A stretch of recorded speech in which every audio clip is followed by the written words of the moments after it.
Assalamualaikum dan salam sejahtera. Saya 2210-889 Muhammad Ahmad Sufian bin Syarul, dan saya ingin menerangkan dan membincangkan tentang satu artikel yang diterbit oleh Nathan Alexandresius pada tahun 2018, iaitu War and Peace International Relations Theory, a Classroom Simulation. Problem statement ataupun perkara yang ingin dibincangkan oleh author dalam artikel ini adalah pembelajaran atau pemahaman tentang international relation sering menemui jalan yang sukar untuk pelajar memahaminya.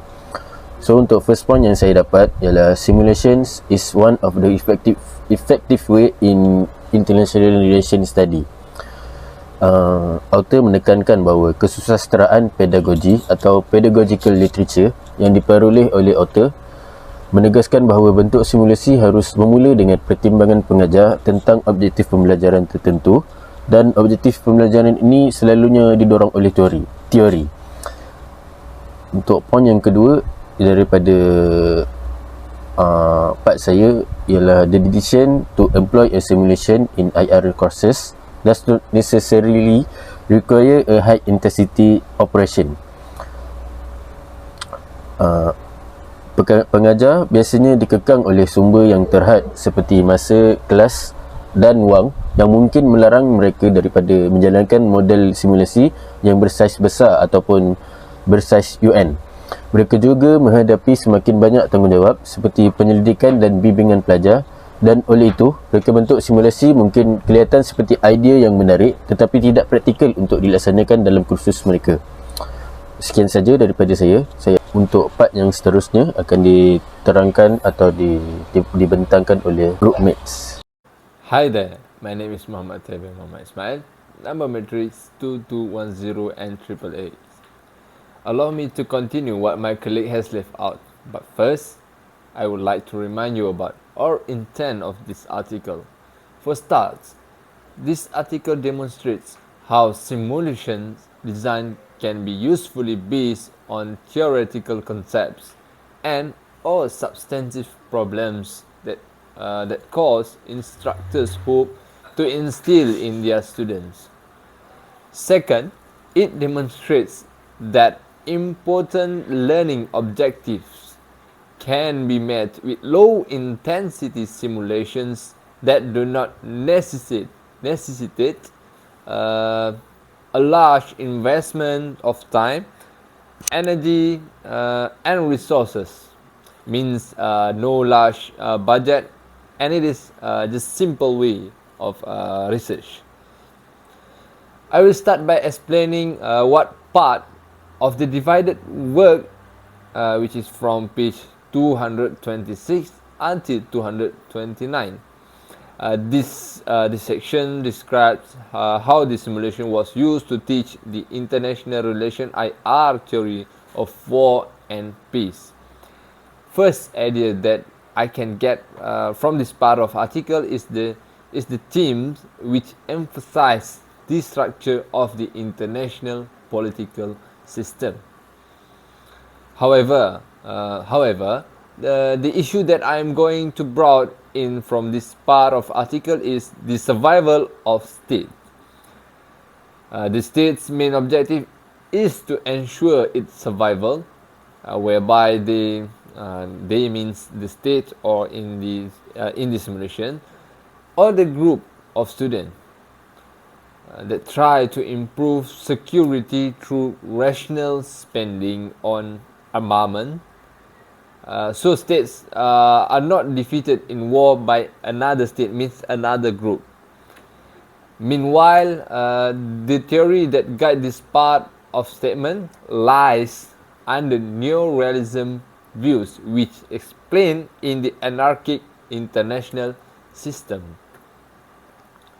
To lighten up, the ordering principle is anarchy, since no central authority exists to ensure the survival of states or enforce agreements between them, according to the Wall Statements, 1979.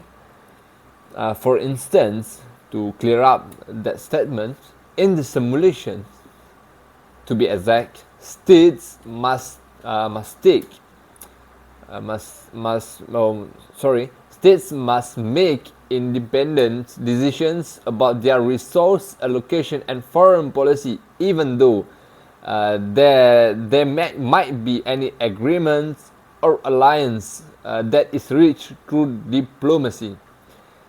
Here, based on stated illustration that I just said now, it may touch the assumption on state sovereignty. Then the issue which was stated before, it is related to the international political system. It was explained in Walt's idea of a self-help system in which military force can be used at any time. For example, in the article and specifically demonstrated by the simulation, State A unanimously decided on foreign policy to go to war with State B, and meanwhile State then State A won the round because State B's armament spending was lower than State A. Which resulting in State A looting the State B's enjoyment spending. State B is eliminated, while State A's resources are increased. On the other hand, the dimension mentioned in the article related to this section was liberalism. This simulation focuses on the internal determinants of state preferences in liberal IR theory, which was mentioned by Moravcsik in the article that published in 1997. As this simulation's primary learning goal is to promote a deeper understanding of the problem of war and peace in IR theory, in this simulation, states also found being utility maximizers. As you have been explained before, state primary objective is survival. But beyond this security-seeking motivation, states are also utility maximizers. To illustrate, they means the group in the class, the students in the class by groups, seek to maximize money spent on enjoyment. For this second point, bargaining theoretical concept is the suitable guidance to explain this issue. Bear in mind, bargaining theoretical concept under liberal. The inclusion of utility maximization as state goal means if we take utility maximizations for the objective, the main objective of certain states or the group of students, in particular, it allows students to concentrate diplomacy on achieving absolute gains through cooperation, which neoliberal institutionalism views as a source of peace. The reason towards peace in this part may explain in the relation of liberal dimensions with international norms. According to what Walsh says, published in 1959 at the page of 238, everyone's strategy depends on everyone else, whereby this statement illustrates that structure alone means anarchic international structure does not determine behavior and outcomes, that fear of war and self-help system. Liberalism shifted the view that state had to international peace dimension, where there is more focus on diplomacy to reach peace and boost the utility spending. The determinants to allocate the resources could be illustrated by the guns versus barter style simplification in the article, and specifically throughout throughout the simulation where students substitute as state was allowed to experience the tension between the objectives of security and utility maximization. Thus, in the actual practice of the simulation, students must determine for themselves the appropriate balance of interest between security, means the spending more on armaments, and utility, means spending more on enjoyment. If all states in the international systems choose peace, the result is international peace, and each state ends the round with an amount of money that they individually allocated toward enjoyment. Okay, that's it from me. Thank you. Hello everyone, my name is Ismail 2211064. Today I want to present the topic of war and peace in international relation theory, a classroom simulation. So my part is from 230 to 234 of the pages. You can refer to that. So the content in my section is about the additional concept and adjustment. So depending on their specific learning objective, instructor may wish to make adjustment to the standard simulation by incorporating additional concept from IR theory. Jadi, cadangan yang dikemukakan dalam bahagian ini seharusnya memudahkan pelajar dalam memahami idea-idea teori penting yang lain yang terdapat dalam kontraktivisme, liberalisme, institusisme, neoliberalisme, realism dan liberalisme serta institusi liberal dan bargaining theory. So the first additional concept and adjustment yang ada di dalam artikel ini adalah national identities. In the standard simulation, the different groups are named only state A, state B, state C, and etc., which reflect to Pillard-Bond assumption common in balance of power theory.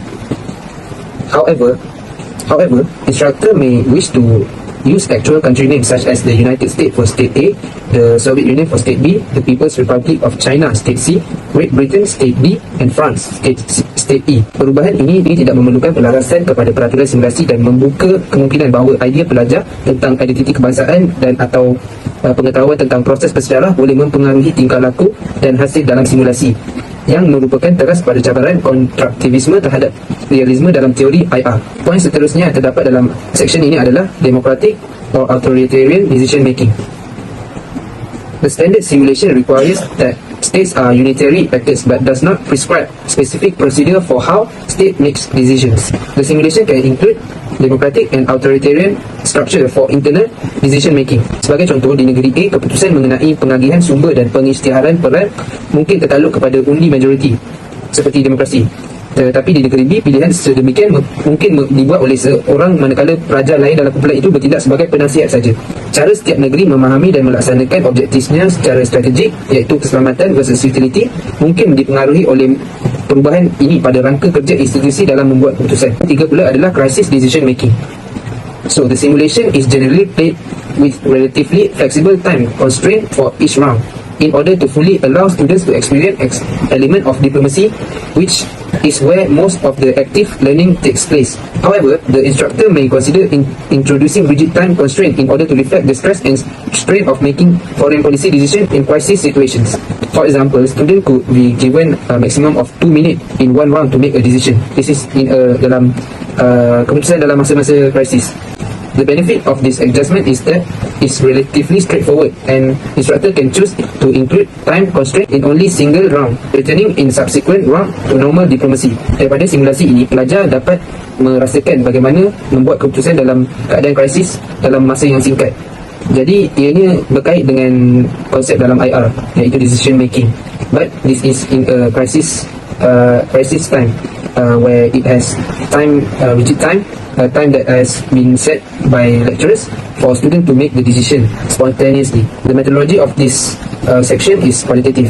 The writer uses qualitative research since it involves information analysis from reading materials. Ia hanya menggunakan bahan bacaan dan tiada pengiraan data atau pengiraan yang digunakan seperti di quantitative research. So basically it is a qualitative research method. So the problem statement is simulation in the classroom helps students to gain a deeper understanding of how IR theory views the conflict between war and peace. So the theory that I found that is related to this research is David Koch theory, which is ELT, experiential learning theory.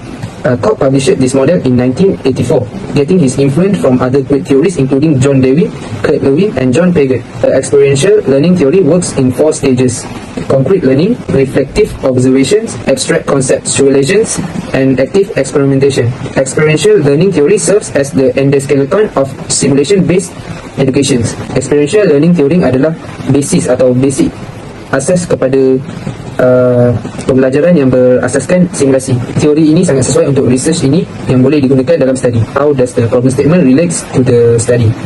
So the simulation allows students to experience deeper and more innovative manner of understanding a topic at hand under the supervision of a lecturer. In order to give students a basic conceptual explanation of the reason why war breaks out in the international politics, lecturers teaching classes on international relation theory or seminars concerning international conflict and security can both use the simulations. Jadi simulasi ini adalah sangat penting dalam pembelajaran IR teori kerana ianya interpret atau mengimitasi cara pembelajaran pelajar supaya pelajar lebih memahami tajuk atau perkara yang mereka belajar atau bagaimana war breaks out in the international politics, macam mana sesuatu peperangan boleh bermula atau punca daripada pembelajaran simulasi ini. So that's all for me. Thank you. Assalamualaikum warahmatullahi taala wabarakatuh. Dan salam sejahtera. Nama saya Wan Muhammad Iqbal Asadullah bin Muhammad Fauzan. 3 nama batik belakang 913 daripada 2ZP65 akan menjelaskan tentang recommendations on war and politics, a classroom simulation by Nathan Alexander Scars.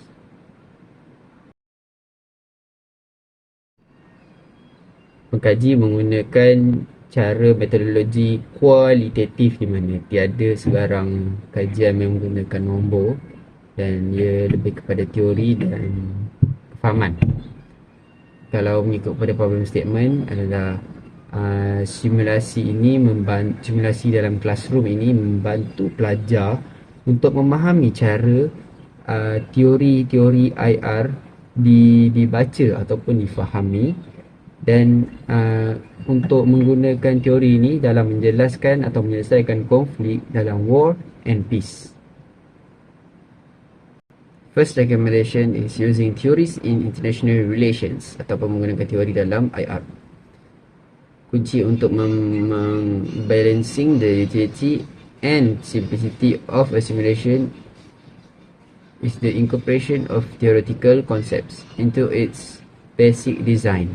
Based on Glazier's 2011 recommended that we use our own research and use our own knowledge.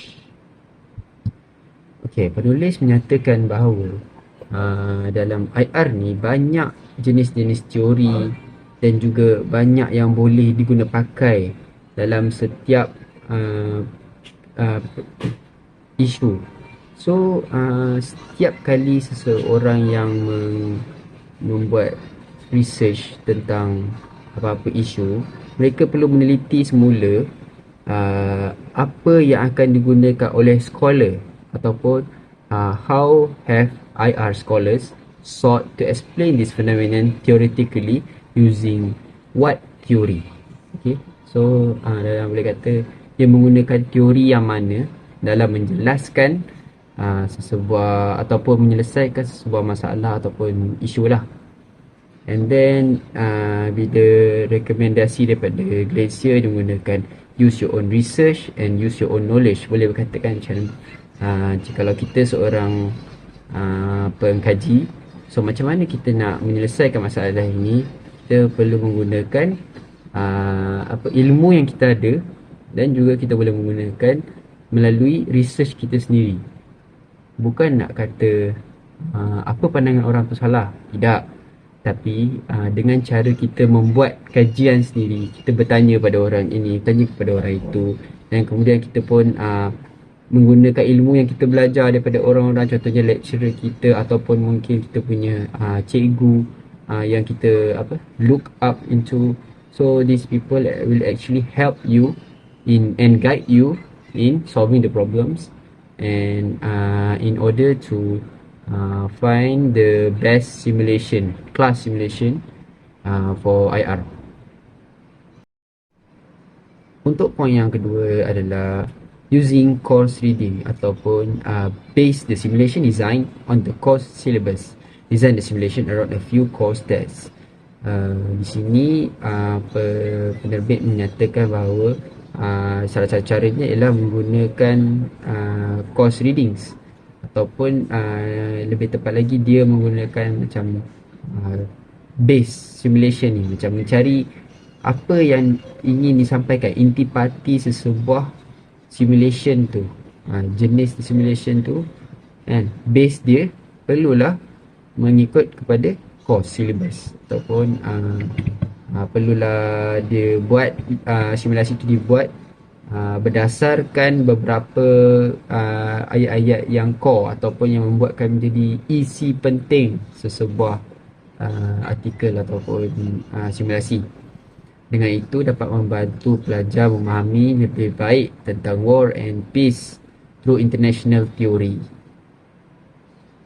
Poin ketiga pula kita ada mempunyai use a simple setup atau boleh dikata strive for simplicity.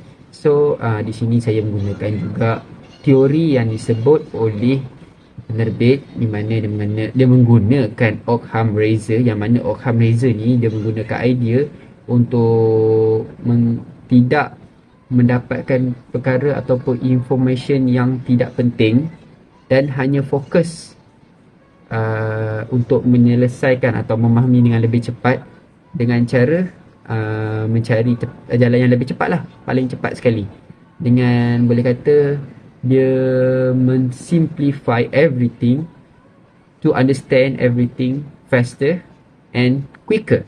Ataupun macam dia tak nak benda-benda yang bukan core ataupun bukan isu utama. Isu-isu sampingan, isi-isi sampingan yang kurang berkaitan, dia terus cancel out, dia fokus kepada the right track ataupun point utama sebuah idea itu. Oleh itu kita menggunakan cara use a simple setup lah. So dengan simple setup dalam simulasi dapat membantu pelajar untuk ataupun pelajar lah, sebab kita dalam tajuk classroom simulation, right? So membantu pelajar untuk memahami war and peace in international relation dengan lebih mendalam dan dapat menjelaskan dengan menggunakan teori yang tepat. Okey, untuk dalam table saya kotak yang terakhir menyatakan bahawa how the themes dimension, factors, recommendation related to the study. Saya menggunakan conclusion kepada simulasi classroom ini, di mana artikel ini menyatakan bahawa this article develops a classroom simulation that aims to stimulate student understanding of the central theme of war and peace in international relations. So dia memahami tema utama sesebuah tema utama perang dan keamanan.